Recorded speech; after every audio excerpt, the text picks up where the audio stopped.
commencer par faire deux lectures ce matin. La première lecture, on va la faire dans le livre de la Genèse, au chapitre 28.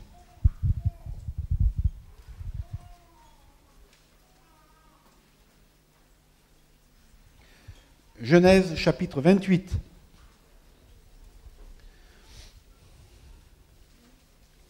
Le verset 16.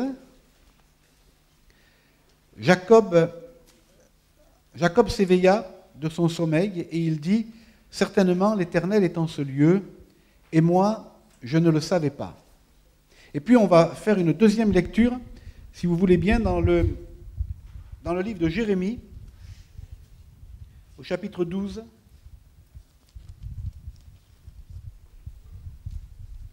Et au verset 5. « Si tu cours avec des piétons et qu'ils te fatiguent, comment pourras-tu lutter avec des chevaux? Et si tu ne te crois en sûreté que dans une contrée paisible, que feras-tu sur les rives orgueilleuses du Jourdain ?» Alors le premier verset ici, vous l'avez sûrement deviné, c'est ce verset qui a inspiré, qui m'a en tous les cas inspiré le titre du livre. Il était là et je ne le savais pas. L'histoire, c'est Jacob qui a fui son frère, et après il fuit Ésaü parce qu'il lui a volé tout ce qu'il pouvait lui voler. Et donc, effectivement, il y a des moments où dans la vie, la fuite est quelque chose de salutaire. Et d'ailleurs, Paul dit aux jeunes, fuis les passions de la jeunesse. Il y a des fois dans la fuite quelque chose de salutaire. Et donc, Jacob s'en va. Il essaye d'échapper à ce frère qui est un chasseur, qui est un homme redoutable. Et au bout de la course, finalement, il arrive dans un endroit, il arrive dans cet endroit-là, il est fatigué, il va prendre une pierre, il va s'installer pour dormir. On peut comprendre son état émotionnel, il est angoissé, il est fatigué, il est anxieux. Il y a beaucoup de choses qui pèsent sur lui. Il arrive dans un endroit inconnu, il n'a pas ses marques, il n'a pas ses repères, il n'a rien du tout. Et là, il s'endort et il va avoir un songe extraordinaire. Il va avoir une révélation de la part de Dieu. Et le matin, alors qu'il se réveille, il va être tout étonné. Il dira, mais l'Éternel était là. Et moi, je ne le savais pas. Moi, j'aime beaucoup cette humilité de ces gens qui sont des hommes de Dieu remarquables et auxquels finalement bien des choses leur ont échappé. Et la Bible nous montre des hommes sous leur aspect le plus naturel et le plus simple, avec leur force et avec leur faiblesse, avec les révélations qu'ils ont pu avoir, mais aussi avec tous ceux qui n'ont pas su. Et nous devons nous rappeler dans la vie chrétienne que la Bible dit qu'il est de la gloire des rois de cacher les choses. Et moi je crois que dans notre vie avec Dieu, nous ne savons pas tout, nous ne saurons pas tout, et c'est bien ainsi. Tant que nous sommes sur cette terre, nous sommes voués à marcher par la foi. Parce que si on savait tout, ça ne serait plus une affaire de foi. Et il y a des choses très intéressantes ainsi dans la Bible. On découvre un homme comme Élie. Élie, c'était un prophète incroyable, un gars qui a vu des miracles extraordinaires, qui a fait pleuvoir, qui a fait arrêter la pluie, qui a été nourri par les corbeaux. Il a fait des trucs extraordinaires. Et puis, à un moment donné, il apprend que Jézabel veut lui couper la tête. Alors, il s'enfuit, il part dans le désert et là, il se couche sous son genêt et on sent qu'il est en pleine dépression. Comment un homme comme Élie peut-il être en pleine dépression? Et non seulement il est en pleine dépression, mais là, il est à l'agonie et il fait une prière vraiment spéciale. Et il y en a ras-le-bol. Enfin, il ne dit pas ça exactement comme ça. Mais il dit, j'en ai ras-le-bol, je veux mourir. Dieu aurait pu lui dire, si tu veux mourir, il fallait rester où tu étais. Jézabel allait s'occuper de toi. Comme quoi, des fois, on ne fait pas des choses très logiques. Mais Mais encore plus étrange, cet homme-là qui demande à mourir, c'est un des seuls qui ne mourra jamais. Vous vous rendez compte? Il ne sait pas tout, Élie. Il ne sait pas que Dieu a un plan incroyable pour lui, qu'il va être un jour enlevé dans un char de feu. Vous imaginez la vision d'Élie enlevé dans un char de feu, et regardez notre Élie sous le genêt qui demande à mourir. On ne sait pas tout. On ne connaît pas tout. Et c'est bien ainsi. Parce que c'est la foi et la confiance que le Seigneur attend pour chacun de nous. Alors moi, j'ai découvert dans ma vie que je ne savais pas tout, bien évidemment.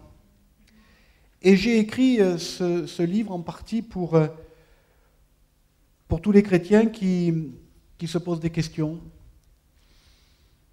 J'ai lu beaucoup de livres. Et j'ai lu beaucoup de livres qui m'ont extrêmement édifié, qui m'ont fait du bien.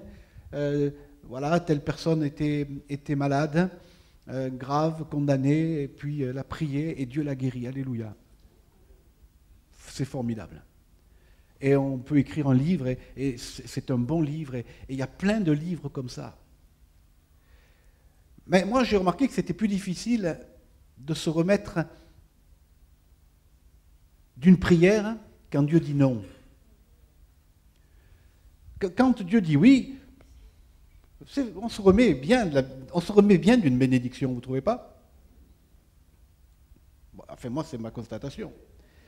Mais quand Dieu dit non, c'est plus difficile à se remettre. Et j'ai remarqué que bien des chrétiens, depuis 30 ans, même un peu plus maintenant que je suis pasteur, des chrétiens ont vécu des bénédictions, moi j'ai vécu des grandes bénédictions, mais j'ai aussi remarqué que bien des chrétiens frappaient des situations difficiles dans leur vie, étaient confrontés à des murs, à des obstacles, étaient confrontés à des peines, à des chagrins, à des deuils, à des choses dont ils ont du mal à se relever et à trouver une issue, à trouver une porte. Et j'ai écrit ce livre un petit peu pour vous parler à vous qui vivez ces situations-là, à vous qui avez besoin d'une lumière, à vous qui avez besoin d'un éclairage, à vous qui avez besoin de savoir que vous n'êtes pas seul dans le combat, que vous n'êtes pas seul dans ce genre de situation, et que je crois que nous ne le savons pas, mais Dieu est toujours là, dans les bons comme dans les mauvais moments. Alors, on va aller sur le deuxième texte, c'est un verset qui m'a toujours couru dans la tête. Il était là, entreposé quelque part, dans mon cerveau, il y avait de la place, pas dans le cerveau, mais tout autour. Et je l'ai tourné, retourné souvent, et puis je le trouvais un peu énigmatique, ce verset. Si tu cours avec des piétons et qu'ils te fatiguent, comment pourras-tu lutter avec des chevaux? Si tu ne te crois en sûreté que dans une contrée paisible, que feras-tu sur les rives orgueilleuses du Jourdain? Le contexte ici, c'est que Jérémie arrive rapidement à un moment dans sa vie où il est usé. Il est usé par l'opposition. Pas facile, l'opposition. Et il est fatigué. Jérémie a une petite tendance à l'apitoiement sur soi. On dit, il pleure comme Jérémie. Donc il a une petite tendance à se regarder et à pleurer un petit peu sur lui. C'est vrai, bon, personne n'est parfait. Et il est à un moment où finalement il est prêt à capituler, il est prêt à une mort prématurée, il est prêt à abandonner le plan, le ministère, ce que Dieu lui a donné, la vision que Dieu a déposée sur son cœur. Jérémie est un petit peu arrivé au bout du rouleau. Et alors qu'il est au bout du rouleau, Dieu lui donne cette parole. Et si on réfléchit à cette parole, c'est une parole qui n'est pas forcément une parole d'encouragement, parce que Dieu lui dit, Jérémie, si tu es fatigué maintenant, demain, tu es mort. Si tu es fatigué dans la situation que tu traverses, mais mon gars, tu vas exploser demain.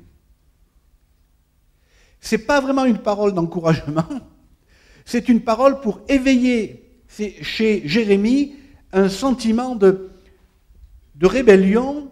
On se redresse, on regarde devant et on va au combat. Dans la vie chrétienne, dans sa vie, Jérémie, comme dans votre vie et comme dans ma vie, il y a un moment où on doit déterminer ce que l'on est prêt à faire. Si on est fatigué alors qu'on est avec des piétons, est-ce qu'on va être capable de lutter avec des chevaux? Si alors que nous avons tout, nous avons un toit, nous avons le pain, le boire, nous avons la sécurité, nous sentons un petit peu en insécurité, alors qu'est-ce que ça sera le jour où la tempête va se lever, où les rives orgueilleuses du Jourdain vont déborder dans notre vie?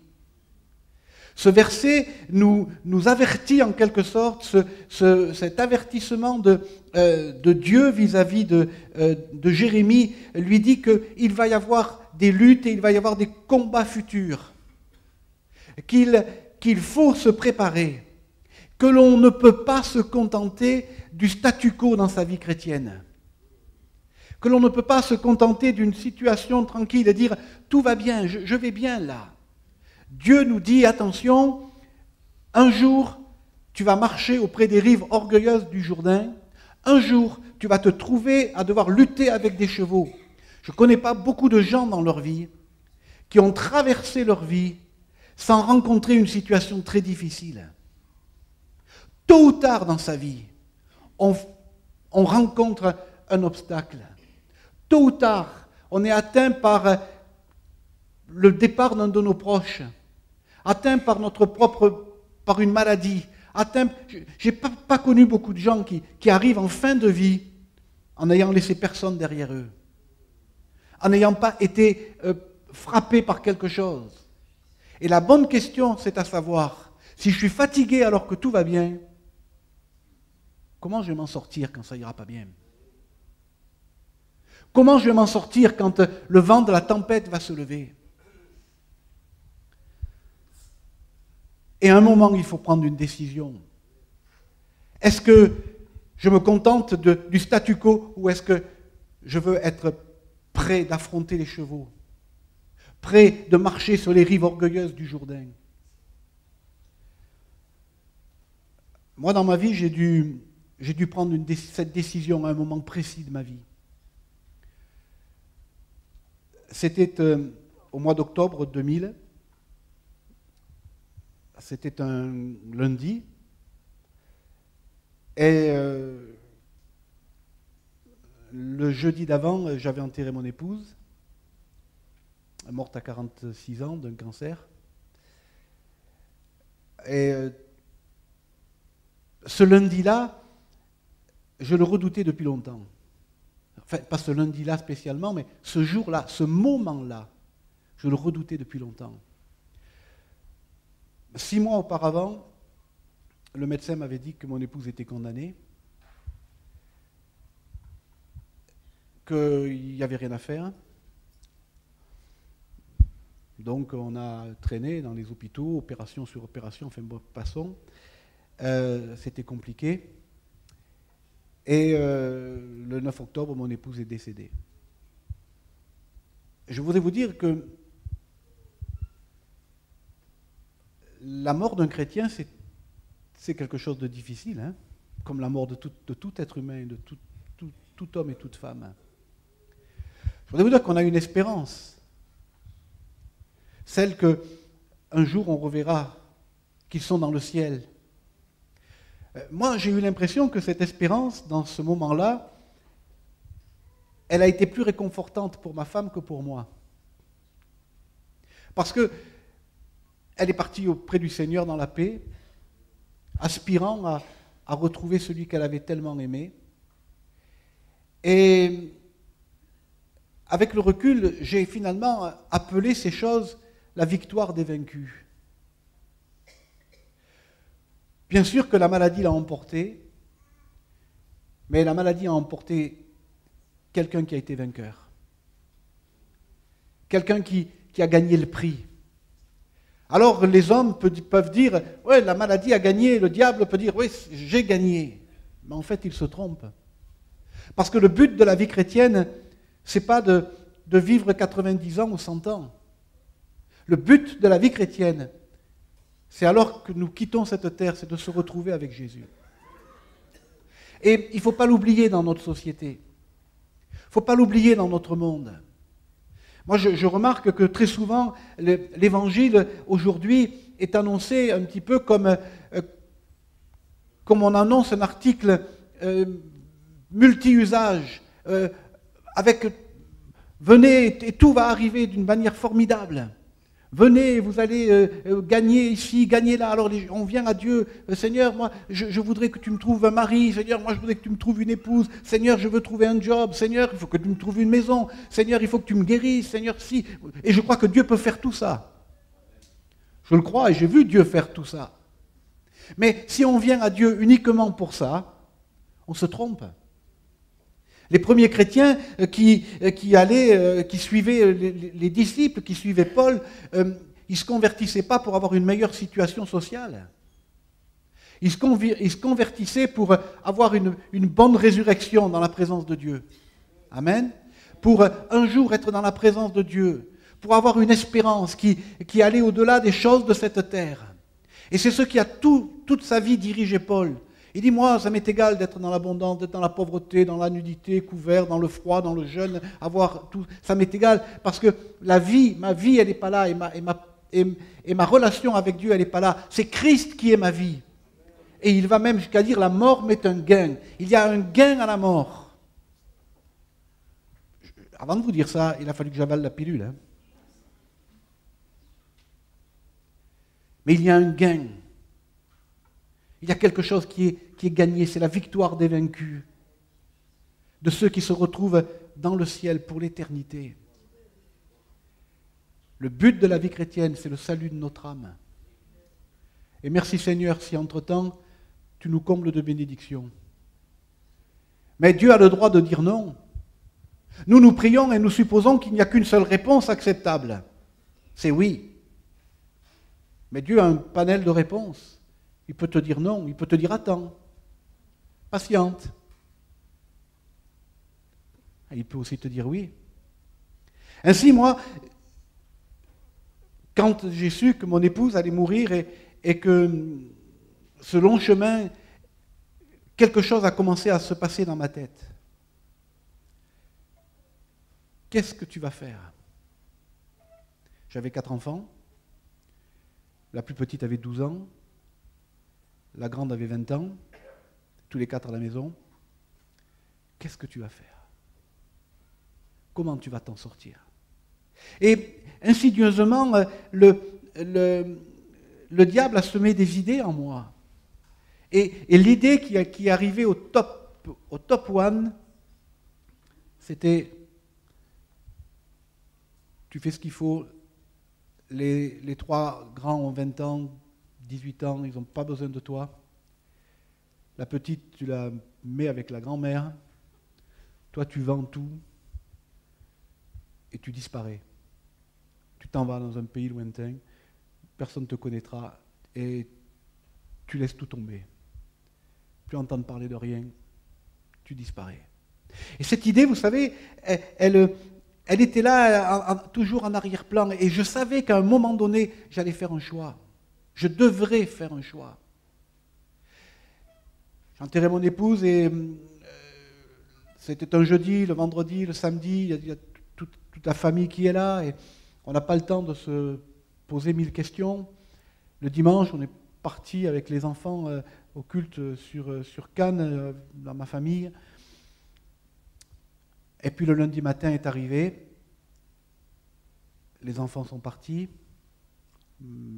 la belle-mère est partie, et vers 10h, 11h, j'ai dit au revoir à tout le monde et je me suis retourné dans la maison, fermé la porte derrière moi, de grande maison vide, pleuvait, et là, c'était l'instant que je redoutais. là, il allait se jouer quelque chose d'important. Est-ce que j'allais baisser la tête?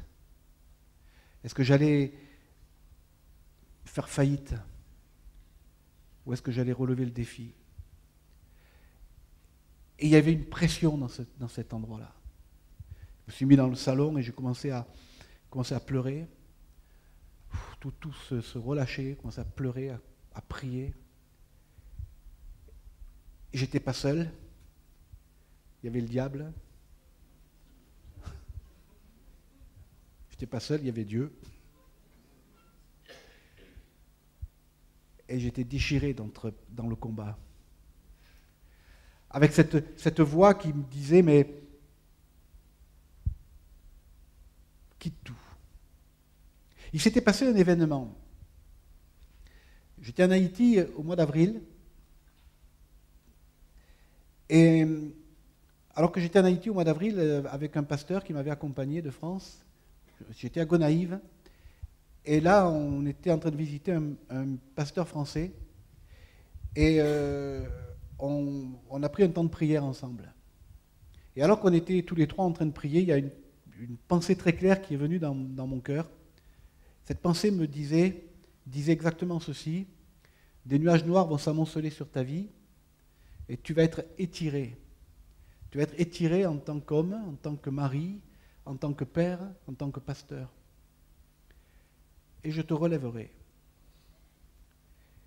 Et moi, cette pensée, je me suis dit, bon, c'est pas pour toi. Il n'y a aucune raison que Dieu te parle alors que tu es à 10 000 km de chez toi. Ça n'a pas de sens. Alors, je me suis posé la question, je me suis dit, c'est peut-être pour l'ami pasteur qui m'a accompagné. Bon, je me suis dit, non,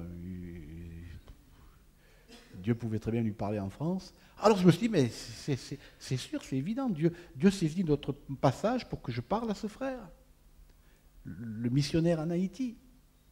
Alors je me suis approché de lui, je lui ai dit, voilà, écoute, j'ai cette pensée très claire, et je lui ai dit cette pensée comme je viens de vous la dire.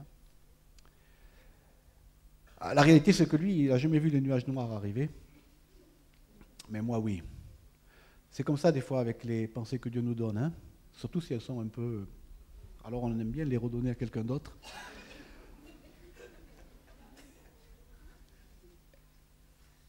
Et ce lundi matin-là, dans ce salon, il y a cette prophétie qui me revient, cette pensée qui est là. Et j'ai été étiré. Ça fait 6 mois que ma vie est écartelée. J'ai été écartelé en tant que mari. Pas facile de voir son épouse dans cet état. Je suis écartelé en tant qu'homme, je suis écartelé en tant que père, s'occuper des enfants, être là pour tout le monde. En tant que pasteur, c'est pas facile. Alors que votre femme est en train de mourir, vous êtes sur l'estrade et vous avez des hommes et des femmes qui attendent, qui réclament, qui ont besoin, qu'on les encourage et qu'on les réconforte. Mais c'est moi qui ai besoin d'être encouragé, c'est moi qui ai besoin d'être réconforté. Et là, je me disais, mais pourquoi tu n'es pas resté électricien ? Pourquoi ? Et ce lundi matin-là, il y a tout ce combat, toutes ces choses qui tournent, qui se remuent. Et alors que je suis en prière, je dis, je ne veux plus être écartelé, je ne veux plus être déchiré, je ne veux plus être étiré, je ne peux plus le faire. Je suis fatigué. Et tout d'un coup, alors que je prie, la prophétie me revient encore et encore, mais bizarrement, c'est la dernière partie qui me revient. Et je te relèverai. Parce que vous savez, dans tout ce temps-là, je suis resté bloqué que sur la première partie, celle de l'étirement, celle des nuages, celle de la difficulté. Mais là, ce matin-là, dans ce temps de prière, comme une illumination, comme si, mais tu as oublié la fin. Dieu a dit qu'il te relèverait. Le diable m'a menti pendant des mois. Vous savez, le diable, il nous ment. Et en fait, quand il ment, j'ai envie de vous dire, on ne peut pas lui en vouloir, il fait son job. C'est le père du mensonge, il est payé pour ça, il est menteur dès le commencement. Mais il m'a menti pendant tous ces mois, comme en occultant cette dernière partie où Dieu dit qu'il va te relever. Je voudrais vous dire qu'on doit se méfier des mensonges du diable dans nos vies. Monsieur, tu dois te méfier des mensonges du diable. Quand le diable te dit que tu serais peut-être mieux avec la femme de ton collègue là. Bah, oui.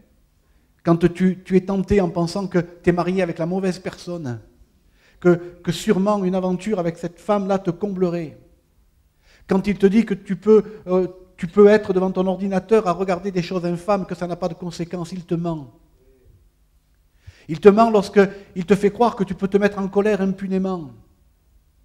C'est autant de coups que tu donnes aux gens qui sont autour de toi. Il te ment lorsqu'il te donne à penser que ton péché, personne ne le connaît et que ça n'a pas de conséquences. La Bible affirme que le péché d'un homme le rattrape toujours. Il te ment. Il te ment lorsqu'il te fait croire que pour être heureux, tu as besoin de toujours plus d'argent. Que tu seras plus heureux si tu as encore plus, et qu'il te pousse à consacrer tout ton temps. Il te ment. Il te ment en te laissant penser que peut-être tes chaînes et tes passions, après tout, il y en a tellement qui les ont que c'est normal. C'est pas normal, il te ment. Il t'endort pour te saisir et pour te perdre. Les dames, elles ne sont pas à l'abri des mensonges du diable non plus. Hein. Il te ment, madame, lorsqu'il te dit que tu ne vaux rien, que tu n'as pas de prix, que tu n'as pas de valeur. Il te ment, jeune fille, lorsqu'il te dit que tu ne te marieras jamais, qu'il faut que tu fasses tout, n'importe quoi pour trouver un mari et ça va finir en catastrophe. Il te ment. Il nous ment. Il nous ment en permanence. Parce que c'est ce pourquoi il est fait. Il te ment lorsqu'il te dit que tu n'as pas d'avenir. Il te ment. Et j'ai réalisé que le diable m'avait menti. Alors là, dans ce salon, je me suis relevé et j'ai dit, Seigneur, je vais marcher avec toi. Seigneur, je vais relever le défi. Seigneur, je vais tenter d'avancer, tenter d'aller sur le chemin que tu as tracé pour moi. Je vais reprendre le ministère. Je vais aller de l'avant. Je vais le faire. Je vais le faire, Seigneur. Mais j'ai besoin de ta grâce. J'ai besoin de ta présence. Je vais courir avec les chevaux. Je vais me tenir sur les rives orgueilleuses du Jourdain. Seigneur, je vais tenter de le faire.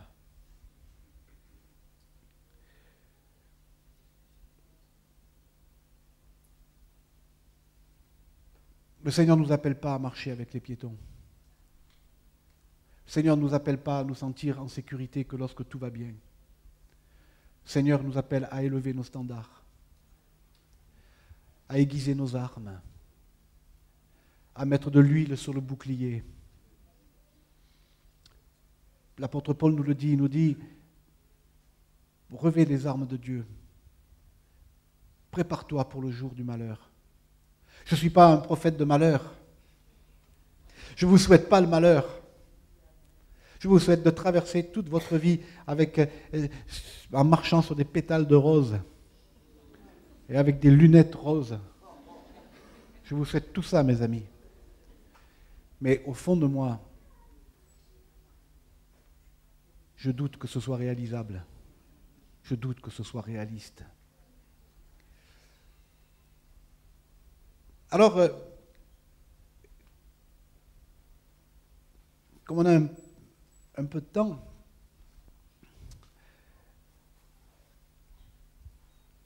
là on était le lundi, mais le samedi, donc la chronologie c'est que le jeudi j'avais enterré mon épouse, et le samedi on avait programmé depuis longtemps une réunion avec les leaders de l'église. C'est Claude Oude qui est venu pour faire l'enterrement de ma femme.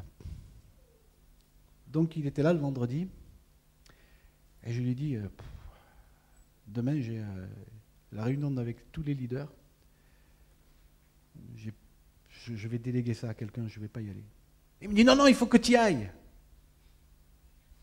J'ai dit, t'es malin, toi, qu'est-ce que tu veux que je dise, quoi?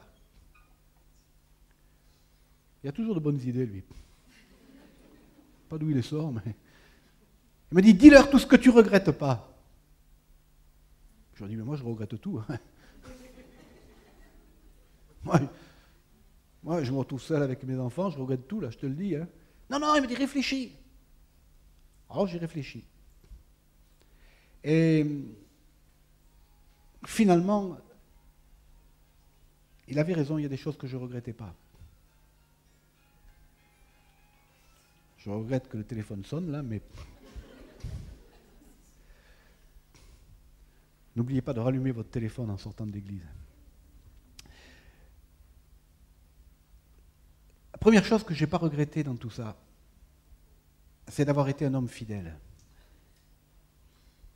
Et je leur ai dit aux frères et aux sœurs qui étaient là, les leaders, je leur ai dit, vous savez, il y a quelque chose qui va me suivre toute ma vie, dont je suis fier, c'est que j'ai été un homme fidèle. Pas tromper ma femme. Donc, le pasteur, ce n'est pas un exploit.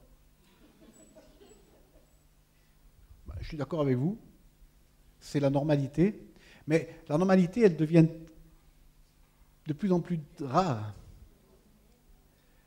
Et moi, j'étais fier de ça. Quand je me suis converti à 19 ans, j'étais un gars comme tous les autres, là, j'avais vécu ma vie, et je tombais amoureux tous les 2 jours.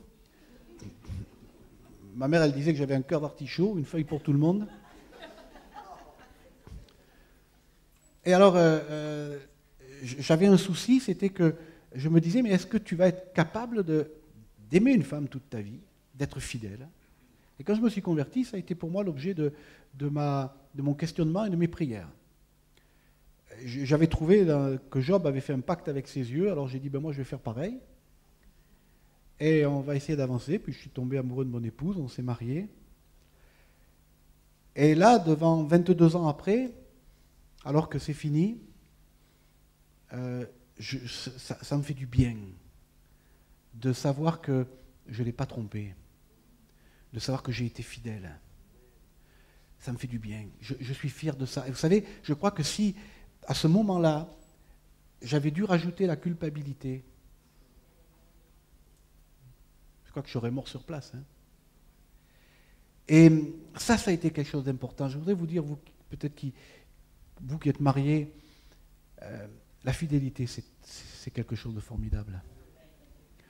C'est quelque chose qui vaut la peine d'être vécu. C'est ce qui soude, qui forme, qui fait que notre mariage devient quelque chose de magnifique. Être fidèle. Et j'ai donné mon alliance à mon fils. Et je lui ai dit, écoute fils, je te donne mon alliance là, mais je veux que tu saches que c'est l'alliance d'un homme qui a été fidèle. Et je veux que tu sois fidèle. Si tu prends cette alliance, c'est parce que je veux que c'est que tu veux être un homme fidèle. J'ai pris l'alliance et je prie tous les jours pour qu'il soit fidèle. Je ne regrettais pas d'avoir été fidèle. Et autre chose que je n'ai pas regretté et que j'ai partagé, c'est que on ne laissait pas passer beaucoup d'occasions de se réjouir ensemble. Alors on a toujours tout fêté, les anniversaires, les anniversaires des enfants, bien sûr, anniversaire de mariage, nos anniversaires, anniversaire de ci, anniversaire, on ne savait plus quoi est-ce qu'on fêtait en fait, mais on fêtait toujours quelque chose. Mais c'était surtout l'occasion, très simplement, souvent, mais d'être ensemble et de se réjouir, de se bénir.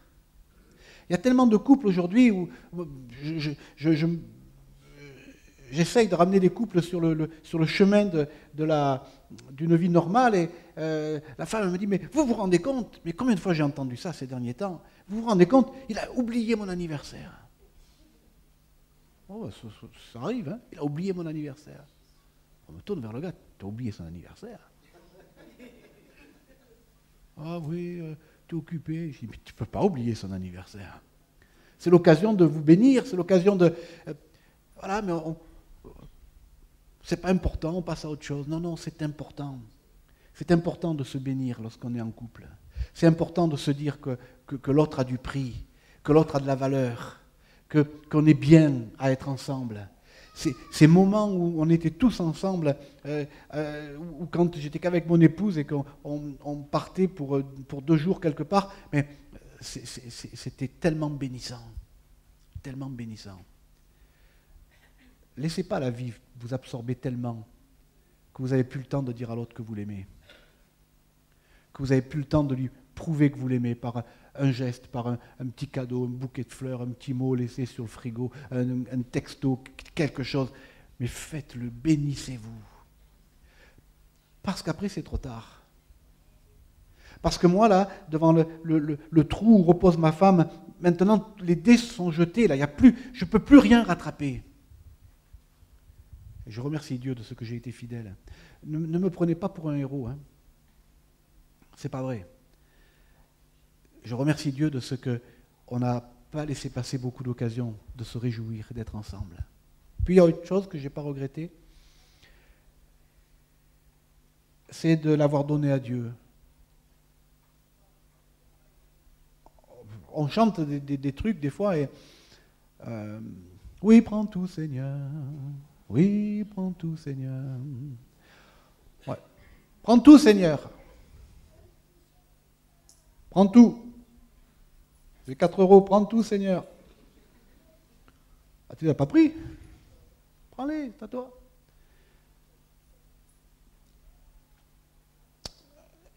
Mais quand on est rendu au fait que la personne que vous aimez le plus au monde est en train de mourir, compris pour la guérison, et qu'on sait qu'on approche vers la fin,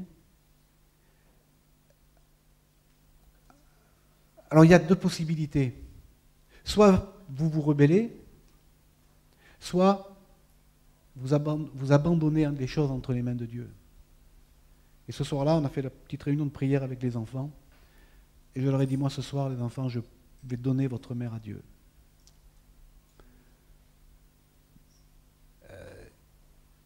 Il y a tout un enjeu là.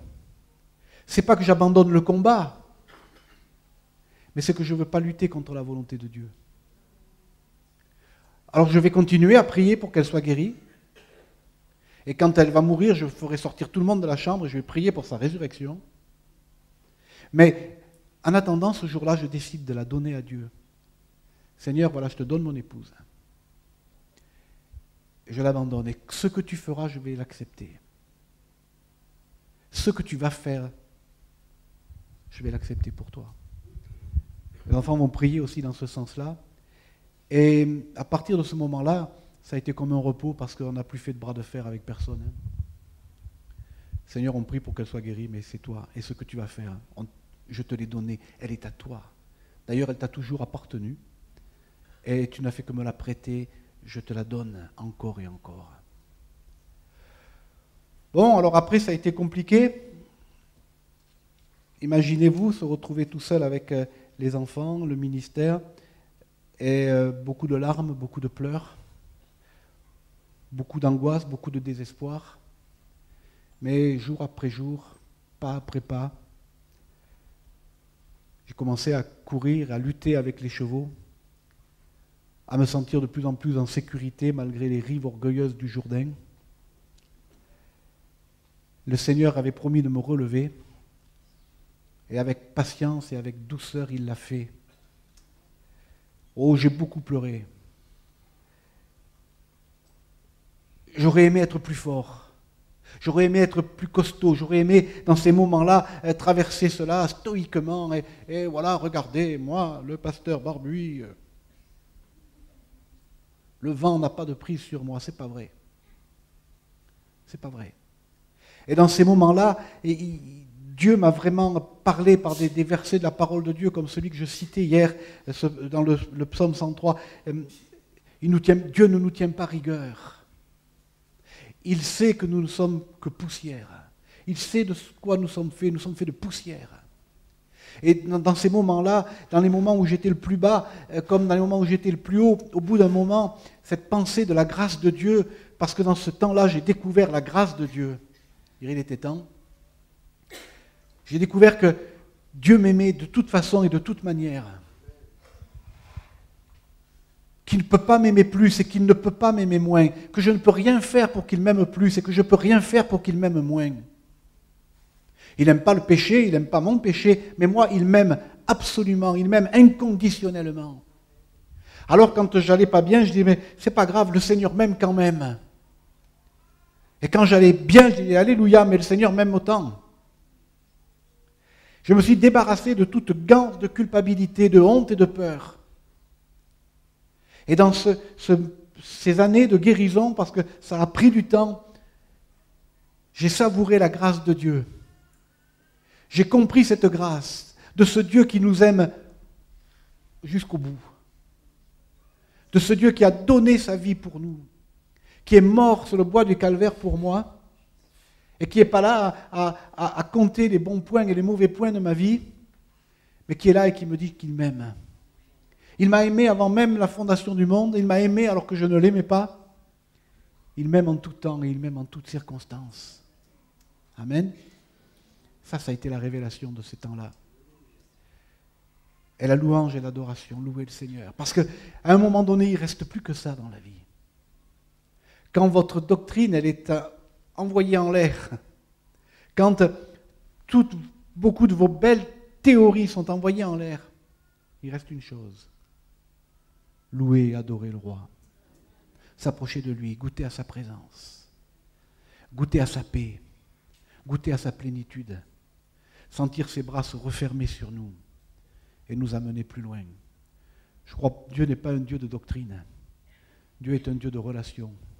Jésus est un Dieu de relation avec nous, est un Dieu d'amour avec chacun de nous. En conclusion, je voudrais simplement vous dire que je ne sais pas où vous en êtes. Je ne sais pas qu'est-ce que vous traversez dans votre vie ce matin. Je ne sais pas quelle situation difficile et compliquée vous pouvez frapper. Je ne sais pas quelles sont les peurs et quelles sont les hontes de votre vie.